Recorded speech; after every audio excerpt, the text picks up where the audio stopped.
کم خلق چې په دې ایمان لري هغوی د پاره هدن دا لار ښودنه ده وشفاء او د هغوی د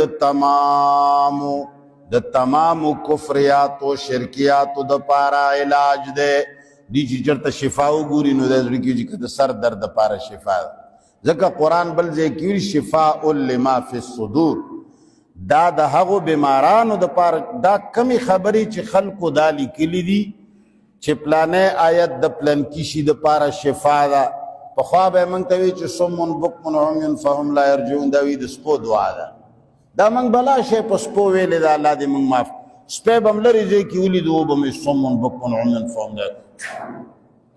اوس که الله تعالی موږ نه صرف د دې پوښتنه وکړي چې د خدای جاهله تعالی ما آیاتونه څله درلېږلي و تا په سپو باندې ورچوف کول، نو دا څومره خلک چې وایي چې پلنکي شي کې شفا ده او پلنکي شي، دا صرف د قرآن رخ بدلی. قرآن دا د ګناهونو او د کفریاتو د پاره شفا ده.